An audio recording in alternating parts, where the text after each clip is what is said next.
So hello viewers, welcome to back my channel Arnab Mukherjee. আবার একটা নতুন ব্লগ। তো এখান থেকে যাবো কল্পনা ল্যাবরেটরি। তো কেন গণেশ পুজো আসছে জানো?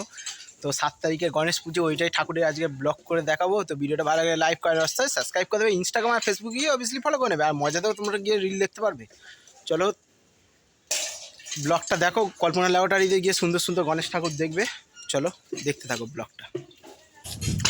সো ফাইনালি একদম চলে এসেছি গণেশ ঠাকুরের এতে। তো দেখতে পাচ্ছ কল্পনা ল্যাবরেটরির কাছে যে একদম চলে এসেছি। তো ডেফিনেটলি দেখতে পাচ্ছ কত সুন্দর সুন্দর ঠাকুর। এইটা দেখো একদম গণেশ রাজ, একদম দেখেছো কত সুন্দর সুন্দর মাথায় তাজ পরে আছে, টোপর পরে আছে। তো একটা ডিসিশন, তোমরা চলে যাবে গণেশ ঠাকুর লাগলে অবশ্যই কল্পনা ল্যাবরেটরির সামনে। আমি প্রত্যেক বছর ওখানে আসি, এসে ব্লগ করি, প্লাস ওখান থেকে ঠাকুর নিয়ে যাইও আমরা। তো কত সুন্দর সুন্দর গণেশ ঠাকুর আছে। তো কাকাকেও আমি দেখিয়ে দিচ্ছি। তো কাকাকেও গিয়ে বললে, আমাদের চ্যানেলের নাম বললেই বুঝতে পেরে যাবে।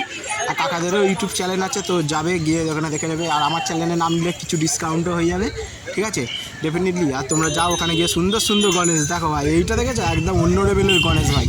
এটা বোম্বেতে কী হয় জানি না, কিন্তু আমাদের ভারতবর্ষে হচ্ছে আমাদের ভারতবর্ষের ঐতিহাসিক মুহূর্ত। দোষ প্রত্যেকটা অকেশন 12 মাসে 13 পার্বণ যেটা বলে কল্পনা ল্যাবরেটরির সামনেই একদম কাকা বসে। তো প্রত্যেকবারে আমরা আসি, খুব সুন্দর সুন্দর সব গণেশ রকম ঠাকুর ব্লগ আছে। এখান থেকেই পাবে। তোমার দোকানের মালিক হচ্ছে কাকাকে আর দেখিয়ে এখান দিলাম। থেকে সব গণেশ ঠাকুর নিয়ে খুব যাবে। সুন্দর সুন্দর গণেশ ঠাকুর আছে, তোমরা যাও গিয়ে ভিজিট করো।